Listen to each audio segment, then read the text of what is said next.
నమస్తే, welcome to NXT news. ఈనాటి వార్తా విశేషాలు. అధికారం అండతో గన్ను పెట్టి ఆస్తులు రాయించుకోవటం ఎక్కడా లేదని ముఖ్యమంత్రి చంద్రబాబు తెలిపారు. ఎన్టీఆర్ భవన్ లో ఆయన మీడియాతో ఇష్టాగోష్ఠిగా మాట్లాడారు. వ్యాపారాల్లో వాటాలు తీసుకున్న ఘటనలు దేశ చరిత్రలోనే లేవని చెప్పారు. కొత్త తరహా నేరాల పట్ల చర్యలేంటో ప్రభుత్వం తీవ్రంగా ఆలోచిస్తుందని చెప్పారు. అవినీతి గురించి విన్నాం కానీ వ్యాపారాల్లో వాటాలు లాక్కోవటం ఇప్పుడే చూస్తున్నామని చెప్పారు. తుపాకీ చూపించి మరీ ఆస్తుల వాటాలు లాక్కోవటం మునిపెన్నడూ లేదని అన్నారు. ముంబైలో మాఫియా బృందాలు లాక్కునే ఆస్తుల్ని సీజ్ చేసే చట్టం ఉందని, ఆ అంశంపై సమాచారం తెప్పించుకుంటామని చెప్పారు. ఆస్తులను పోగొట్టుకున్న వారికి న్యాయం చేయవలసిన బాధ్యత రాష్ట్ర ప్రభుత్వంపై ఉందని అన్నారు. ప్రభుత్వ జూనియర్ కళాశాలలో ఇంటర్మీడియట్ చదువుతున్న విద్యార్థులకి మధ్యాహ్న భోజన పథకం అమలు చేయాలని మానవ వనరుల శాఖ మంత్రి నారా లోకేష్ నిర్ణయించారు. గత టీడీపీ ప్రభుత్వ హయాంలో 2018లో ఈ పథకం అమల్లో ఉండేది. దీంతో కళాశాలల్లో హాజరు గణనీయంగా పెరిగింది. 2019లో జగన్ ప్రభుత్వం ఈ పథకాన్ని రద్దు చేసింది. ఇప్పుడు మళ్లీ టీడీపీ అధికారంలోకి రావడంతో ఈ పథకాన్ని అమలు చేయాలని మంత్రి నిర్ణయించారు. పాఠశాల ఇంటర్మీడియట్ విద్యపై నిర్వహించిన సమీక్షలో ఈ మేరకు ప్రకటించారు. ఈ సందర్భంగా ఆయన మాట్లాడుతూ 10వ తరగతి పూర్తి చేసిన పేద విద్యార్థుల్లో డ్రాప్ అవుట్స్ ఎక్కువగా ఉన్నారని, ప్రభుత్వ కళాశాలలో మధ్యాహ్న భోజనం అందించడం ద్వారా డ్రాప్ అవుట్స్ ని కొంత తగ్గించే అవకాశం ఉందని చెప్పారు. సంకల్ప ద్వారా చేపట్టిన మదింపు ఆధారంగా వెనుకబడిన విద్యార్థుల్ని గుర్తించి లెక్చరర్లు, సిబ్బందిని కేర్ టేకర్లుగా నియమించవలసిన అవసరం ఉందని అన్నారు. కళాశాలలో దెబ్బతిన్న భవనాలకి మరమ్మతులు చేపట్టాలని సూచించారు. రాష్ట్ర వ్యాప్తంగా ఈ నెల 7వ తేదీన తల్లిదండ్రులు, ఉపాధ్యాయుల సమావేశాన్ని పండుగ వాతావరణంలో నిర్వహించాలని అన్నారు. గ్రామాల్లో నెలకొన్న సమస్యల పరిష్కారానికి రెవెన్యూ సదస్సులు నిర్వహిస్తున్నట్లు రాష్ట్ర రెవెన్యూ శాఖ మంత్రి అనగాని సత్యప్రసాద్ తెలిపారు. మంగళగిరిలోని CCSEA కార్యాలయంలో జిల్లా కలెక్టర్లు, జాయింట్ కలెక్టర్లతో మంత్రి వీడియో కాన్ఫరెన్స్ నిర్వహించారు. ఈ నెల 6 నుంచి రెవెన్యూ సదస్సులు నిర్వహిస్తున్న నేపథ్యంలో కలెక్టర్లకి పలు సూచనలు చేశారు. అన్ని రకాల భూ సమస్యలపై రెవెన్యూ సదస్సులో ప్రజల నుంచి ఫిర్యాదులు స్వీకరించాలని ఆదేశించారు. వివాదాలకి ముగింపు పలికే విధంగా సదస్సులు నిర్వహించాలని చెప్పారు. ఈ సదస్సులో భూ దురాక్రమణలు, 22A భూముల ఉల్లంఘనపైన ప్రత్యేక దృష్టి పెట్టాలని మంత్రి సూచించారు. రాష్ట్రాన్ని పునర్నిర్మాణం చేసి పేదలకు సమస్యలు లేని పాలన అందించాలని సీఎం చంద్రబాబు నిర్ణయించారని మంత్రి తెలిపారు. గ్రామ స్థలాలు లేవో ఇళ్ళకి వాళ్ళకు కూడా తప్పకుండా వాళ్ళకి ఇచ్చే విధంగా, అలాగే ఏదైతే నూతనంగా పెట్టుకున్నటువంటి రేషన్ కార్డు కూడా ఏదైతే ఉందో అది ఆ సమస్యలు కూడా, ఇలాంటి సమస్యలన్నీ కూడా ముఖ్యంగా రెవెన్యూ సమస్యలన్నీ కూడా తీర్చే విధంగా, ఒక కాన్ఫిడెన్స్ బిల్డప్ చేసే విధంగా ఎవరైతే ప్రతి ఆఫీసు తిరుగుతూ ఉన్నారో తిరగాల్సిన అవసరం లేకుండా రాబోయే రోజుల్లో ఎటువంటి గ్రీవెన్స్, అంటే కొన్ని గ్రీవెన్స్లు అన్సాల్వబుల్ ఉంటాయి, అలాంటివి కాకుండా కొన్ని సబ్జుడీస్ ఉంటాయి, అలాంటివి కాకుండా మిగతా సాల్వబుల్ అన్నీ కూడా తప్పకుండా చేయగలిగింది ఎక్కడే చేసి, చేయలేని అన్నీ కూడా టైం బౌండ్ పెట్టుకుని తప్పకుండా చేసే విధంగా ముందుకు వెళ్తాం. అలాగే ఏదైతే గ్రామాల్లో లీజ్ కూడా ఇచ్చినటువంటి భూములన్నీ కూడా ఈ యొక్క రెవెన్యూ సదస్సులో తెలుసుకుని వాటి యొక్క స్టేటస్ కూడా, అంటే లీజుకు తీసుకునే ఉంటాయి, ఎలిమినేషన్కి ఇచ్చినవి ఉంటాయి, అవి కేవలం గత ప్రభుత్వంలో వాళ్ళకి అనువాయికి ఇచ్చినటువంటి పరిస్థితి మనం చూస్తూ ఉన్నాం. అది ప్రాపర్ యూసేజ్లో ఉంటే ఓకే, యూసేజ్ లేనప్పుడు దాన్ని ఎట్లా రెజ్యూమ్ చేసుకోవాలో కూడా ఈ యొక్క రెవెన్యూ సదస్సుల్లో ఆ సమస్యలు కూడా మేము తప్పకుండా తీసుకుంటాం. ఏదైతే రాబోయే రోజుల్లో చంద్రబాబు నాయుడు గారు పెద్ద ఎత్తున ఈ రాష్ట్రాన్ని పునర్నిర్మించాలా, నూతనంగా పాలసీ పెట్టి ఉపాధి కల్పించాల లక్ష్యంతో ఒక మంచి ప్రణాళికతో ఎన్నో పాలసీలు తీసుకొస్తారు. ఇండస్ట్రియల్ పాలసీ అవ్వచ్చు, పవర్ పాలసీ అవ్వచ్చు, అలాగే మనకి ఇరిగేషన్ ప్రాజెక్ట్స్ అవ్వచ్చు, ఇవన్నిటికి కూడా కావాల్సిన ల్యాండ్ ఎక్విజిషన్స్ కూడా ఎలా చేయాలనేది కూడా ఈరోజు కలెక్టర్స్ వీడియో కాన్ఫరెన్స్లో మేము అందరం కూడా డిస్కస్ చేయడం జరిగింది. తప్పకుండా ఈ సమస్యలన్నీ కూడా నల్లిఫై, ఎప్పుడూ లేని విధంగా ఉన్నటువంటి ఈ రెవెన్యూ సమస్యలు, అంటే భూమి ఉన్నంత వరకు సమస్యలు ఉంటాయి, కానీ ఇంత మోతాదులో మాత్రం ఎప్పుడు కూడా లేదు. తప్పకుండా ఈ యొక్క సమస్యలన్నీ చాలా తక్కువ చేసే విధంగా ఈ యొక్క రెవెన్యూ సదస్సులు మేము మా ప్రభుత్వ యంత్రాంగం మొత్తం కూడా పాల్పంచుకుంటాయి. అలాగే ప్రజాప్రతినిధులు అందరూ, ఇన్ఛార్జ్ మంత్రులు కూడా వారి యొక్క వెసులుబాటుని బట్టి ఈ యొక్క రెవెన్యూ సదస్సుల్లో పాల్పంచుకోవాలని చెప్పేసి అందరూ కూడా దీన్ని విజయవంతం చేసే దిశగా, ప్రజలకు మంచి ప్రభుత్వం, మంచి కార్యక్రమం చేసే విధంగా అందరూ కూడా పాల్పంచుకోవాలని చెప్పేసి అందరినీ నేను కోరుకుంటా ఉన్నాను. SC, STల సంక్షేమానికి టీడీపీ కట్టుబడి ఉందని మంత్రి గొట్టిపాటి రవికుమార్ స్పష్టం చేశారు. 200 యూనిట్ల వరకు SC, STలకు ఉచిత విద్యుత్ ఇస్తున్నట్లు చెప్పారు. అర్హులైన ప్రతి ఒక్కరూ దీన్ని వినియోగించుకోవాలని కోరారు. 15,17,298 ఎస్సీ కుటుంబాలకి 4,75,557, ఎస్టీ కుటుంబాలకి కూటమి ప్రభుత్వం ఉచితంగా విద్యుత్ అందిస్తుందని తెలిపారు. ఈ పథకాన్ని ప్రవేశపెట్టింది టీడీపీనేనని గుర్తు చేశారు. దీనిపై అసత్య ప్రచారాలు నమ్మవద్దని కోరారు. కూటమి ప్రభుత్వంపై బురద చల్లేలా కొందరు పని కట్టుకుని దుష్ప్రచారం చేస్తున్నారని గొట్టిపాటి రవికుమార్ విమర్శించారు. రాష్ట్ర డిప్యూటీ సీఎం పవన్ కళ్యాణ్ ని విమర్శించే స్థాయి మాజీ మంత్రులు అంబటి రాంబాబు, పేర్ని నానికి లేదని జనసేన పార్టీ జిల్లా అధ్యక్షులు గాది వెంకటేశ్వరరావు మండిపడ్డారు. అసందర్భ ప్రేలాపనలు చేస్తున్న వీరికి ఇంకా సిగ్గు రావటం లేదని ధ్వజమెత్తారు. రేషన్ బియ్యం స్మగ్లింగ్ కు ప్రధాన కేంద్రంగా మారిన కాకినాడ పోర్టుని పవన్ కళ్యాణ్ ప్రక్షాళన చేస్తారని స్పష్టం చేశారు. ఇప్పటికే రాష్ట్ర పౌర సరఫరాల శాఖ మంత్రి నాదెండ్ల మనోహర్ పీడీఎస్ బియ్యం అక్రమ రవాణాపై ఉక్కుపాదం మోపారని గుర్తు చేశారు. గుంటూరు జిల్లా జనసేన పార్టీ కార్యాలయంలో ఏర్పాటు చేసిన మీడియా సమావేశంలో ఆయన మాట్లాడారు. త్వరలోనే రేషన్ బియ్యం అక్రమ రవాణా వెనుక ఉన్న మాఫియా గుట్టుని రద్దు చేస్తామని చెప్పారు. సూత్రధారులు, పాత్రధారులకి శిక్ష తప్పదని హెచ్చరించారు. ఈ మాఫియా వెనుక ఎవరి హస్తం ఉందో ప్రజలందరికీ తెలుసునని పేర్కొన్నారు. కార్యక్రమంలో జనసేన పార్టీ జిల్లా ఉపాధ్యక్షులు అడప మాణిక్యాలరావు, జిల్లా ప్రచార కమిటీ కోఆర్డినేటర్ సికా బాలు, జిల్లా కార్యదర్శి చట్టాల త్రినాథ్, జనసేన నాయకులు మధులాల్, ఎడ్ల వెంకటేశ్వరరావు, డొంకెన మురళి, గోపిశెట్టి సాయి పాల్గొన్నారు. అట్లానే ఈ జిల్లాలో ఉన్నటువంటి మంత్రి గారు అయినటువంటి మనోహర్ గారి మీద ఏదో దుష్ప్రచారం చేద్దాము అనే ఒక ప్రయత్నం చేస్తూ నోరుంది కానీ చెప్పి నోరుసుకుని పడదాం అనుకుంటున్నాం. తెలిసి మాట్లాడాలనుకున్న వాళ్ళకి ఏం చేయలేం కదా.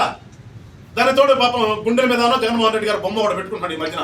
అంత ముందు ఉందలేదు నాకు ఇది గమనించలేదు కానీ గత కొంతకాలంగా చూస్తున్నాం. గుండెల మీద చంద్రబాబు జగన్మోహన్ రెడ్డి గారు ఫోటో ఒకటి పెట్టుకుని వచ్చి కూర్చుని ఏదో పాపం ఒక ఋషి చెప్పినట్టుగా ఏదో దీర్ఘాలు తీస్తూ కానీ తెలుసుకోవాల్సింది ఏంటి రాంబాబు గారు, మీరు మేము ఏది కూడా ఇవాళ మీ మీద కోపంతోనో మీ మీద వ్యక్తిగతంగానో మీకులాగా మేము చేయట్లా. మేము ప్రజాస్వామ్యయుతంగా పరిపాలన చేస్తున్నాం. మీరు భుజాలు తడకుండా మేమేం చేస్తాం? ఎందుకంటే మీరు చేసినటువంటి పాపాలు కానీ మీరు చేసినటువంటి దుర్మార్గాలు అన్నీ కూడా వస్తున్నాయి. ఒక్కోదానికి పరిగెత్తుకుంటూ వస్తున్నాయి. అవి పరిగెత్తుకుంటూ వస్తున్నప్పుడు మేమేదో చేస్తున్నామనే ఫీలింగ్లో మీరుంటే అది మీ దౌర్భాగ్యం. అంతకుమించి ఏం లే. మీరేదో పవన్ కళ్యాణ్ గారిని క్రిటిసైజ్ చేయాలి, మనోహర్ గారిని క్రిటిసైజ్ చేయాలనుకుంటే ఏదో చెప్తారు కదా, ఆకాశం మీద మూస్తే ఆడబడితో అదే సంధాన అన్నీ మీకే తిరిగి వస్తాయి. ఎక్కడికి పో. ఇవాళ కాకినాడ పోర్టుని మీరు లాగేసుకున్నదే అబద్ధమా? అదే మేమేం చెప్పలేదు కదా. మీకులాగా మేమేమో వాళ్ళ మీద తీసుకొచ్చి కేసులు పెట్టించే టైపు కాదు కదా. మాకు అవసరం లేదు కదా. మీ మీద కేసులు పెట్టిస్తూ టైం వేస్ట్ చేసుకునే పరిస్థితిలో కుటుంబ ప్రభుత్వం లేదు. వాళ్ళ కుటుంబ ప్రభుత్వం ఉన్నటువంటి ముందు లక్ష్యాలు ఉన్నాయి చాలా. మాకు రాజధానిని నిర్మించాలి, ప్రజలకు మంచి బంగారు భవిష్యత్తును అందించాలని ఒక తప్పనితో మేము ముందుకెళ్తున్నాం. అనునిత్యం మేము దానికోసం పోరాడుతున్నట్టే మీ గురించి ఒక్క నిమిషం కూడా ఆలోచించలేదు రాంబాబు గారు. మేము అసలు మీ గురించి ఆలోచించాల్సిన అవసరమే లే మాకు. ఇవాళ ప్రజలు 164 సీట్లు ఇచ్చి మమ్మల్ని ఒక బాధ్యత పెట్టారు. ఆ బాధ్యతను నెరవేర్చే పనిలో మేముంటే మీ గురించి ఆలోచన అవసరం మాకేంటి? కాకపోతే మీరు చేసినటువంటి పాపాలని అన్నీ కూడా వాళ్ళ పోలీస్ స్టేషన్ రిపోర్ట్లు వస్తున్నప్పుడు ప్రభుత్వం కానీ చట్టం కానీ తన పని తను చేసి తప్పదు. మీరే చెప్పారు కదా ముందు, చట్టం తన పని తనని అదే చేస్తుంది వాళ్ళు కూడా. తమిళనాడు మాజీ గవర్నర్, ఉమ్మడి ఆంధ్రప్రదేశ్ మాజీ ముఖ్యమంత్రి దివంగత నేత కొనిచేటి రోసయ్య జీవితం మహోన్నతమని 35వ డివిజన్ కార్పొరేటర్ ఈరెంటి వరప్రసాద్ కొనియాడారు. గ్రామస్థాయి నుంచి రాజకీయ జీవితం మొదలుపెట్టిన రాష్ట్ర ముఖ్యమంత్రి పదవితో పాటు రికార్డు స్థాయిలో రాష్ట్ర బడ్జెట్ ప్రవేశపెట్టిన ఘనత ఆయనకే దక్కిందని చెప్పారు. గుంటూరు పట్టాభిపురం పాత మార్కెట్ సెంటర్లో 35వ డివిజన్ కార్పొరేటర్ ఈరెంటి వరప్రసాద్ ఆధ్వర్యంలో కొనిచేటి రోసయ్య 3వ వర్ధంతి కార్యక్రమం బుధవారం నిడారంభరంగా జరిగింది. ఈ సందర్భంగా రోసయ్య చిత్రపటానికి వరప్రసాద్ పూలమాలలు వేసి ఘనంగా నివాళులు అర్పించారు. ఈ మేరకు ఆయన మీడియాతో మాట్లాడారు.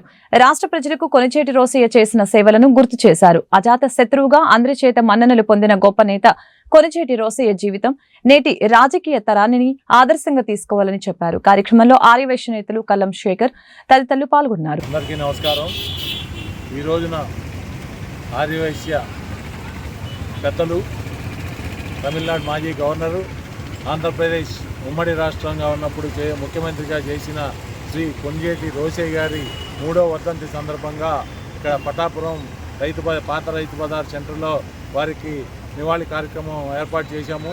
ఈ సందర్భంగా పెద్దలు కోయిలమూడి రవీంద్ర గారు, దేగల ప్రభాకర్ గారు, మోహన్ కృష్ణ గారు, ఇలా తెలుగుదేశం పార్టీ నాయకులు, అట్లాగే వివిధ ఆర్యవైశ్య పెద్దలు అందరూ కూడా వచ్చి కొనిచేటి రోసయ్య గారిని వారికి ఘనంగా నివాళులు అర్పించి వారు చేసిన సేవలను స్మరించుకుంటూ ఉన్నారు. మేము కూడా పొంగేటి రోషయ్య గారు ఆ పార్టీలో ఉన్న ఏ పార్టీ అని కాకుండా అతను అందరి మంచి ఆజాత శత్రువు అని చెప్పి స్మరించుకుంటూ వారికి ఘనమైన నివాళులు అర్పిస్తూ వారు చూపిన ఆశయ సాధన కానీ వారి స్ఫూర్తిని కానీ తీసుకొని కొనసాగుతామని చెప్పి ఈ సందర్భంగా తెలియజేసుకుంటా ఉన్నాం. అమర్ రహే కొంజేటి రోషయ్య గారు, అమర్ రహే కొంజేటి రోషయ్య గారు. ఆదాని ముడుపుల వ్యవహారంలో FBI ఛార్జ్ షీట్ లో తన పేరు లేదని చెప్పి జగన్ అతి తెలివి ప్రదర్శించారని కాంగ్రెస్ పార్టీ ఏపీ అధ్యక్షురాలు వైఎస్ షర్మిల విమర్శించారు. అలా మాట్లాడటం జగన్ వెర్రితనమని షర్మిల ఎద్దేవా చేశారు. తాను వ్యక్తిగత విషయాలను మాట్లాడుతున్నానని వైసీపీ నేతల ఆరోపణలపై మండిపడ్డారు.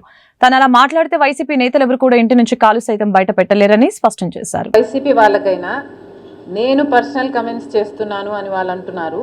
పచ్చకామర్లు కమ్మినోనికి లోకమంతా పచ్చగానే కనిపిస్తుందట. నిజానికి నేను వైసీపీ నాయకుల పర్సనల్ విషయాలు మాట్లాడడం మొదలు పెడితే వాళ్ళు కనీసం ఇంట్లో నుంచి అడుగు కూడా బయట పెట్టలేరు. నేనా పర్సనల్గా మాట్లాడుతున్నది? అయినా ఏది పర్సనల్ అండి? మీరు చేసిన అక్రమాలు, అవినీతి ఎంత ఎత్తునున్నాయంటే మీరు అధికారంలోంచి దిగిపోయిన 6 నెలలకు కూడా ఇంకా మాట్లాడినా తీరటం లేదు. ఏది పర్సనల్ అండి? ఋషికొండని గొరిగేశారు, మీరు ప్యాలెస్ కట్టుకున్నారు, మీ బాత్రూంలో నుంచి కూడా మీకు సీవ్యూ కావాలని. ఇది మాట్లాడితే ఇది పర్సనల్ అవుతుందా? ఏది పర్సనల్ అవుతుందండి? ఆ రాజీవ్ ఆరోగ్యశ్రీకి బకాయిలు పెట్టారు, ఫీజు రీయింబర్స్మెంట్కి బకాయిలు పెట్టారు, మేము మాట్లాడితే అది పర్సనల్ అవుతుందా? అదానీతో మీరు చేసుకున్న డీలు 1750 కోట్ల రూపాయలని నేనేదో కనుక్కోలేదండి, అమెరికాలో కనుక్కున్నారు. అది మేము ఎత్తి చూపితే అది పర్సనల్ అవుతుందా? పోనీ ఏది పర్సనల్ అవుతుందో చెప్పండి. వివేకానంద రెడ్డి గారి గురించి మాట్లాడితే పర్సనల్ అవుతుందా? వివేకానంద రెడ్డి గారు ప్రజల మనిషి కాదా? మరి అలాంటి వాడు, అంత గొప్ప నాయకుడు వివేకానంద రెడ్డి గారు, ఈయనను హత్య చేయించారు అని సిబిఐఏ అవినాష్ రెడ్డిని ఛార్జ్ షీట్లో చేరిస్తే అలాంటి వాళ్ళని మీరు పక్కన పెట్టుకొని తిరుగుతున్నారని మేమంటే అది పర్సనల్ అవుతుందా? సోషల్ మీడియాలో మీ సైతాన్ సైన్యం చేత నా క్యారెక్టర్ అసాసినేట్ చేశారు. ఇది నేను మాట్లాడితే అది పర్సనల్ అవుతుందా? నన్నే కాదు కదా, ఎంతమంది మహిళలను, మిగతా లీడర్ల భార్యలను కూడా, వాళ్ళ ఇంట్లో ఆడవాళ్ళను కూడా మీరు అనలేదా? నా పర్సనల్ ఇష్యూ అవుతుందా? మీది sick mindset. That's what it is. వీళ్ళకి నేను చెప్పాల్సిందల్లా నేను పర్సనల్గా మాట్లాడటం లేదండి. వాస్తవం ఏమిటి అంటే జగన్మోహన్ రెడ్డి గారు క్రెడిబిలిటీని కోల్పోయారు, విశ్వసనీయతను కోల్పోయారు. దాన్ని మాత్రమే ఎత్తి చూపుతున్నాం. తప్పంతా మీరు చేసి దాని గురించి మాట్లాడినందుకే మా మీద అంత కోపం అయితే ఇంకా ప్రజలకు మీ మీద ఎంత కోపం ఉండాలి? అందుకే కదా మీకు 11 ఇచ్చింది. రేషన్ బియ్యం నిల్వ చేసిన స్టెల్లా ఎల్ పనామా నౌకలో మరొకసారి అధికారులు తనిఖీ చేపట్టారు. ఈ తనిఖీలో భాగంగా పోర్టు, కస్టమ్స్, పౌర సరఫరాలు, పోలీసు, రెవెన్యూ అధికారుల బృందం సముద్రంలో వెళ్లారు. ఈ మల్టీ డిసిప్లినరీ కమిటీ బృందం రేషన్ బియ్యం నమూనాలు సేకరించి నిజానిజాలు నిగ్గు తేల్చనుంది. నౌకలో 640 టన్నుల పేదల బియ్యం ఉన్నట్లు కాకినాడ జిల్లా కలెక్టర్ గత నెల 27న ప్రకటించారు. 29న రాష్ట్ర ఉప ముఖ్యమంత్రి పవన్ కళ్యాణ్ కాకినాడ పోర్టుని సందర్శించి ఇక్కడ భద్రతా వైఫల్యాలు, కీలక శాఖల పర్యవేక్షణ లోపాలపై సంచలన వ్యాఖ్యలు చేశారు. అక్కడికక్కడే సీజ్ ద షిప్ అని ఆదేశించారు. దీంతో అందరి దృష్టి కాకినాడ పోర్టు వైపు మళ్లింది. కాకినాడ కేంద్రంగా గత 5 ఏళ్లు రెచ్చిపోయిన రేషన్ మాఫియా రెక్కలు విరిచేయాలన్న నిర్ణయానికి ప్రభుత్వం వచ్చింది. వివాదాస్పద నౌక నుంచే ప్రక్షాళనకి నిర్ణయించింది. ఈ నేపథ్యంలో ఏర్పాటు చేసిన బృందం బుధవారం నౌకను పరిశీలించింది.